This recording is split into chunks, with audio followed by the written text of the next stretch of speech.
Bonjour à tous, bienvenue pour une nouvelle critique cinéma et pas des moindres. Aujourd'hui on va parler de Star Wars The Last Jedi, les derniers Jedi, qui sort demain, mercredi 13 décembre en France, et que j'ai eu l'occasion de voir lundi matin sur invitation de Disney France, donc un grand merci à eux.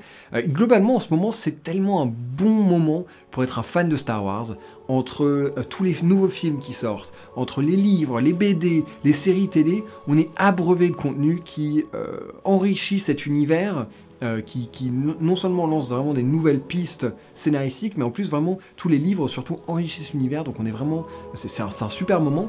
Le seul truc qui me fait peur, c'est que pour l'instant Star Wars c'était vraiment quelque chose de spécial. Quand il y en a un qui sortait, c'était un événement. Et genre 10 ans entre deux trilogies, je trouve que c'est super bien. Et là, avec la trilogie 10, 11, 12 qui est annoncée, j'espère juste qu'ils vont pas la faire trop tôt, parce que faut que ça reste quelque chose de spécial, Star Wars. Et s'ils sortent un film tous les ans sur les 20 prochaines années, ça va perdre ce côté spécial. Alors du coup, parlons de la critique. Il n'y aura aucun spoiler. Zéro spoiler. Pourquoi? Parce que, enfin déjà c'est important de manière générale, mais pour un Star Wars c'est d'autant plus important, c'est particulièrement important de ne pas avoir de spoil, parce que, et pour celui-ci en fait, c'est un film qui a besoin d'être découvert par soi-même, parce qu'il y a quelques moments vraiment surprenants, et si on les connaît à l'avance, ou si même on suspecte qu'ils vont arriver, ça produit pas le même effet. Je pense que ça sera ça quand je vais revoir le film, ce sera pas la même chose. Donc voilà, vraiment, pas de spoiler dans cette critique, vous pouvez la regarder sans crainte. Il n'y aura pas d'indication sur les événements, sur les sortes d'arcs des personnages ou quoi que ce soit. Par contre, si une fois que vous l'avez vu, vous voulez une vraie discussion, enfin que je discute des points que j'ai aimés, que j'ai moins aimés, que je rentre dans les détails, une fois que j'aurai vu le film pour une deuxième fois mercredi à la sortie, j'aurai l'occasion d'en discuter avec d'autres personnes, j'aurai l'occasion de plus y réfléchir, de compléter. J'ai fait une liste de toutes les scènes dans l'ordre et j'ai des trous. Et du coup à ce moment-là je vais refaire une vidéo qui sortira sans doute jeudi, vendredi, où je donne mon opinion sur tout. Donc voilà. Allez voir le film avant de regarder cette vidéo-là, mais celle-ci vous pouvez la regarder tout de suite. Alors direct, qu'est-ce que j'ai pensé de Star Wars 8 ? Eh bien, je suis assez d'accord avec pas mal de tweets que j'ai vu passer ici et là, disant que c'était un des meilleurs de la saga. Franchement, il est vraiment excellent, il est vraiment super, et il a l'ADN, il a l'âme de Star Wars, mais il est très surprenant. On reviendra sur ce mot-là. Il a beaucoup de... c'est un film qui est différent, qui a beaucoup de fanservice, mais qui le fait d'une façon différente. C'est-à-dire que quelque chose qu'on avait reproché au 7, c'est que globalement, c'était un peu un remake du 4, faut l'avouer. Et dans le 4, en fait, pour le 7, ils se sont dit « Ah, mais ils ont bien aimé l'Étoile de la Mort, on va leur donner Starkiller Base ».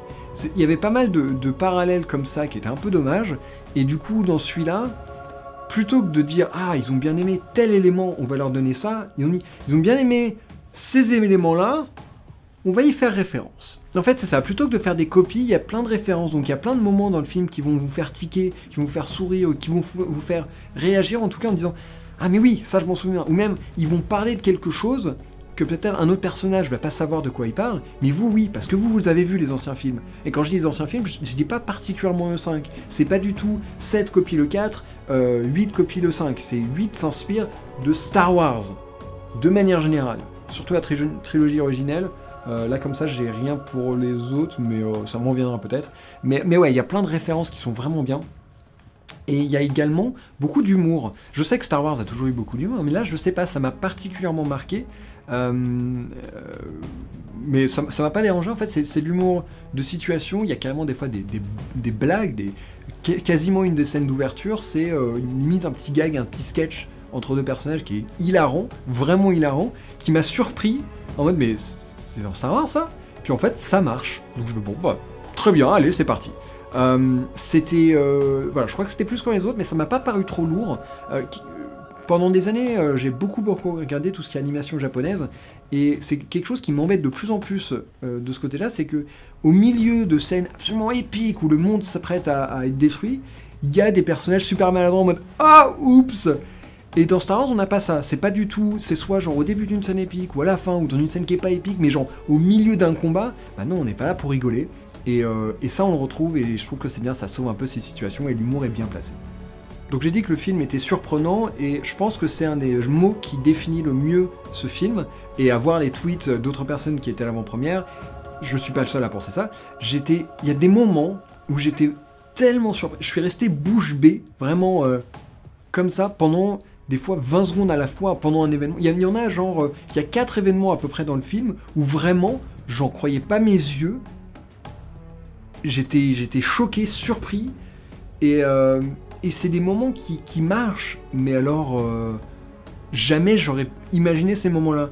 Et c'est vraiment une nouvelle direction que Rian Johnson, donc le réalisateur et scénariste du film, il lance Star Wars dans une nouvelle direction et il prend des risques, ce qui n'était pas vraiment le cas du set. C'est d'ailleurs ce que Mark Hamill, donc l'acteur qui joue Luke, avait dit quand il a lu le scénario pour la première fois. Il avait dit que c'était une direction à laquelle il ne s'attendait absolument pas, mais il aimait bien. Et je suis d'accord avec lui, c'est vraiment... c'est surprenant, voilà, on va résumer ça comme ça, c'est surprenant. Par ailleurs, on a un script qui, je trouve, est particulièrement bien pensé, dans le sens où, sans en dire trop, comme d'habitude, on a notamment, j'ai en tête, un élément qui est vachement préparé au fil du film, on nous apprend cet élément, et en fait, on nous le prépare pour une scène en particulier, mais on ne le voit pas venir. C'est-à-dire que tous les films nous préparent comme ça d'une certaine façon. Ils vont nous donner des éléments qui fait que quand on va arriver plus tard, ils vont nous donner des indices. En fait, ils nous donnent des indices et quand on arrive à une certaine scène, on fait ah ben oui, mais bien sûr, voilà ce qui va se passer. Bah là, en tout cas moi, peut-être que des fois des gens vont le voir venir. Moi, j'ai pas du tout vu venir. Par contre, une fois qu'il y a eu la révélation, je fais ah mais oui, d'accord. Et ça, c'est vachement bien ficelé, c'est subtil, mais on a les informations.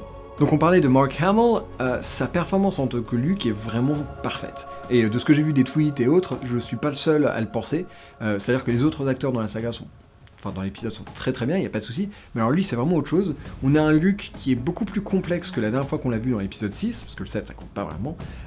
Il est beaucoup plus vieux, forcément. Et en plus, il lui est arrivé des événements quand même très très forts, et dans cet épisode, le jeu nous fait vraiment ressentir tout ça, enfin sentir tout ce qu'il a ressenti et tout ce qu'il a traversé, donc franchement chapeau bas, c'est une super performance. Alors un truc par contre dans le film, c'est que je trouve qu'il y a un rapport au temps qui est vraiment étrange.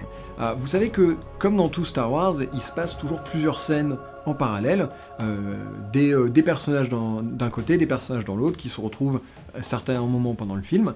Ça c'est le modèle qu'il y a toujours eu. J'ai eu l'impression, et peut-être que je me trompe, qu'il y a un groupe dont les actions ont pris peut-être genre 24 heures en tout et pour tout, peut-être à peine plus, et l'autre genre une semaine.